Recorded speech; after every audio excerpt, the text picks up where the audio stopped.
जय गुरुदेव।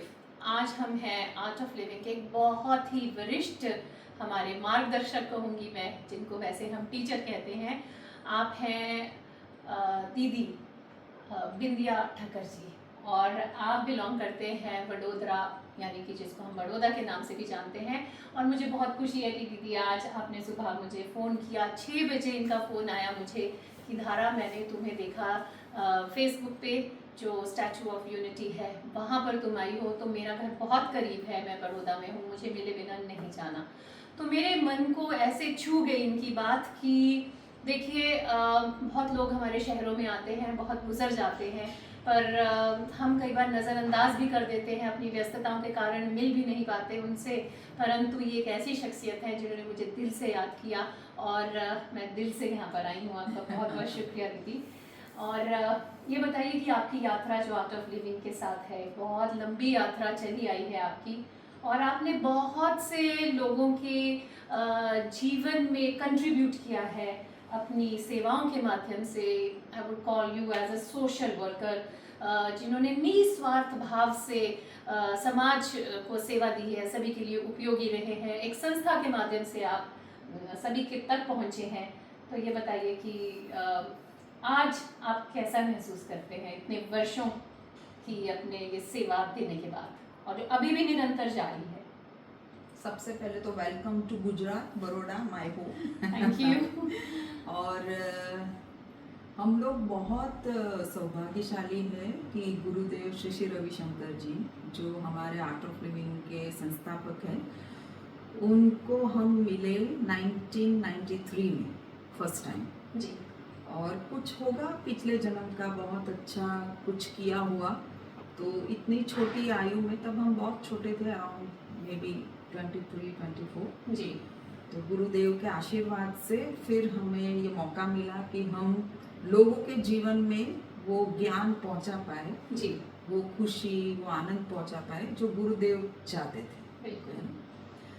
तो बस ये लगता है कि जब गुरु जीवन में होते हैं, और गुरु के होने का मतलब है ज्ञान का जीवन में होना, और साथ साथ में हम जो आर्ट ऑफ लिविंग हमारा जो प्रोग्राम है, उसमें हम साधना, जो श्वास की क्रियाएं करते हैं और सिखाते हैं, उसी से मुझे लगता है कि आजकल जो इतना तनाव रहता है लोगों के जीवन में, जी।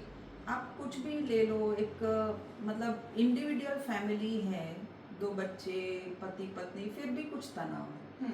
अब छोटे छोटे बच्चे जब स्कूल जाते हैं, कुछ नहीं होता, फिर भी उनको कुछ प्रॉब्लम है, कुछ तनाव है। छोटे से बच्चों के मुंह से सुनते हैं स्ट्रेस में। हाँ, तो ये डे टू डे लाइफ में आप किसी को भी ले लो, हर एक के जीवन में ये चीज़ है। बिल्कुल।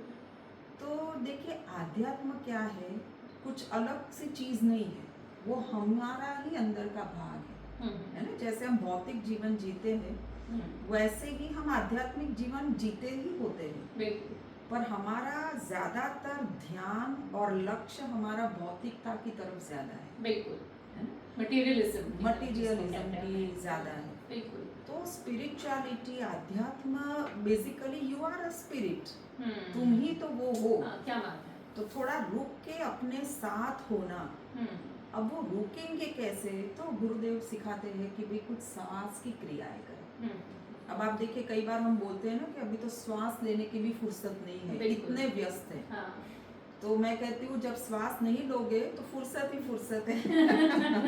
हमेशा के लिए फुर्सत तो फुर्सत ही हो जाएगी ना फिर। हाँ। तो बेसिकली ब्रीदिंग को अगर हम थोड़ा ध्यान देके जब करते हैं, तो हमारी अपनी लंग कैपेसिटी को हम इम्प्रूव कर सकते हैं। और जो भी शरीर के अंदर जो भी बैलेंस मैकेनिज्म है, वो हमारे ब्रेथ के थ्रू ही होता है। जी। तो जब शरीर में कुछ बैलेंसिंग होगा, तो इमोशनल बैलेंस भी अपने आप डेवलप होने लगता है ना। हम क्या सोचते हैं, क्या करना चाहते हैं, वो थोड़ा क्लैरिटी डेवलप होने लगती है। Clarity of thought and action together words. At the same time दौड़ तो रहे हैं, पर क्यों दौड़ना है वो भी तो समझ में आना चाहिए, है ना। रुकना तो नहीं है, सभी दौड़ेंगे, कुछ तो करते रहेंगे, पर साथ साथ में क्यों करना है, वो एक इम्पोर्टेंट चीज़ है। तो ब्रीदिंग प्रोग्राम हम करते हैं। उसके साथ साथ जब आप श्वास लेते हो तो आप देखो नेचुरल प्रोसेस है कि आदमी रात को सोता जी। है ना। अब सोना क्यों है? ताकि पूरे दिन की थकावट खत्म हो जाए, दूसरा दिन फिर से हम एनर्जाइज होकर काम करें। पर नींद वो है जिसमें हमारी कोई सजगता नहीं है ना, इट्स इनवॉलंटरी एक्शन। बिल्कुल। अब वैसे ही क्योंकि हम भारत भूमि में जन्मे हैं तो हमने ये शब्द तो सुना है ध्यान करना, है ना। तो कहते हैं जब श्वास की क्रियाएं करते हैं तो ऑटोमेटिकली वो बैलेंस डेवलप होता है, जिससे फिर हम थोड़ा ध्यान का अनुभव करने लगते हैं। और ध्यान क्या है? तो वो वॉलंटरी एक्शन है, मतलब with awareness when you are relaxing that is meditation. जी जी। Without awareness when you are relaxing that is sleep. हाँ। और कहते हैं कि अगर आप थोड़े समय भी मेडिटेट करते हैं, आपको इतनी ज्यादा वो नींद की मात्रा जो है वो पूरी हो जाती है। 6 से 8 घंटे की नींद और आधे घंटे का ध्यान, वो एक सा ही विश्राम प्राप्त देता है। दीदी, क्योंकि आपने ना केवल भारत में ट्रैवल किया है और आपने बहुत से कोर्सेज ऑर्गेनाइज किए हैं, स्वयं लिए हैं, परंतु आपने भारत से बाहर भी आपके एक्सपीरियंसेस रहे हैं, तो ये बताइए कि कुल मिलाकर आपको क्या लगता है कि कितना रुझान है अब आज के समय में लोगों को इसमें? बहुत, अब तो बहुत ज़्यादा जागरूकता आ गई है। एवरी सेकंड और third person is connected with this और अदर पाथ, है ना कोई आध्यात्म के किसी न किसी रूप में वो जुड़े हुए हैं। और मैंने जेल में भी कोर्सेस लिए हैं, मतलब शिविर सिखाई है, गांव में भी सिखाई है, ट्रैक्टर में बैठ के दूसरी जगह जाके भी हमने किया है, शहरों में भी लिया है, कॉर्पोरेट्स में भी मैंने कंपनीज में भी सिखाया है, और डेफिनेटली नेशनली और इंटरनेशनली भी काफ़ी जगह गए हैं। और मैंने ये ऑब्जर्व किया है, चाहे छोटा बच्चा हो, चाहे बहुत ही बुद्धिजीवी व्यक्ति हो, हर एक व्यक्ति जब ये करता है फिर उसको लगता है बहुत लेट कर दिया करने में, कुछ तो है, ये कहते हैं कुछ तो है, कुछ तो मिल जाता है, हर एक को कुछ ना कुछ मिल रहा है। मतलब मेरा सौभाग्य ये भी रहा है कि मैंने कुछ अपने ही टीचर्स को कोर्स करवाया है, जिन्होंने मुझे कॉलेज में या स्कूल में मुझे एजुकेशन दिया है।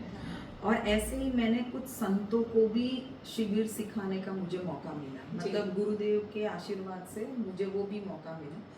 और मैंने ये ऑब्जर्व किया कि जो संत, एक मौनी बाबा थे जो बचपन से, छोटी से आयु से ही घर छोड़ के मौन धारण करके निकल चुके थे। अच्छा। और जब उन्होंने ये शिविर किया उनको भी कुछ प्राप्त हुआ। तो मतलब आर्ट ऑफ लिविंग एक पूर्णता देता है। इसमें ज्ञान का रास्ता है, भक्ति का रास्ता है, ध्यान का रास्ता है, संगीत के माध्यम से हर रास्ता मिलजुल के एक पूर्णता मिलता है। और ये मैंने ऑब्जर्व किया है कि चाहे वो किसी भी वर्ग के व्यक्ति हो, हर एक को कुछ ना कुछ मिलता है। और दीदी, मुझे ऐसे भी लगता है कि this makes an individual so strong कि आपको सशक्त कर देता है, ताकि आप फिर समाज के लिए उपयोगी हो सके। अल्टीमेटली देखो, जो भी हम कुछ कमाएंगे ना, जो भी पाएंगे, वो सब तो यही छूटना ही है, पर कुछ तो है जो साथ जाना है। बिल्कुल, है ना।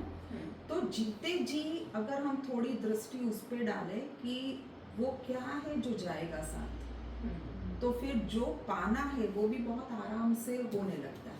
क्या? तो ये ठहर के करना है ना, जैसे कई बार हम बोलते हैं ना, सोच समझ के बोला करो। हाँ। तो गुरुदेव कहते हैं सोच समझ के नहीं, थोड़ा मौन रहो फिर बोलो, तो फिर अपने आप समझ में आएगा कि क्या बोल रहे हो। तो जीवन में वो बैलेंस, आध्यात्म और भौतिक जीवन साथ में चले, ये आर्ट ऑफ लिविंग है। और मैं अब करीब 30 साल के आसपास हो गया मुझे इस रास्ते पे चलते हुए, गुरुदेव से जुड़े हुए। मुझे लगता है इससे सुंदर सौभाग्य और कोई नहीं हो सकता है। तो अदरवाइज मैं साइंस स्टूडेंट हूँ, और मैंने ब्लड, ये जो लेबोरेटरी टेस्टिंग वगैरह होता है उसी का स्टडी किया है, तो वो करके भी मैं कुछ ना कुछ तो कमा सकती थी। पर इसमें हम वो कमा रहे हैं जिसमें खुद को भी तृप्ति मिलती है और औरों को भी हम तृप्ति दे पाते हैं, मतलब इस रास्ते के माध्यम से। क्या बात है, बहुत। So this is the most beautiful way to live the life. बहुत दैट्स व्हाट आई थिंक। बहुत। So everybody should do it as soon as possible. जी जी जी। आपने भी तो किया ही है। बिल्कुल बिल्कुल, आपसे कोर्स किए हैं मैंने बहुत, और एक बहुत ही अच्छा अनुभव रहता है दीदी के साथ जब हम कुछ सीखते हैं, इनसे ज्ञान की बातें सीखते हैं, या जब इनसे हम कोई एडवांस कोर्सेज भी करते हैं, तो it is a beautiful experience just sitting with her, sitting by her side, listening to her, it is share bliss and pleasure.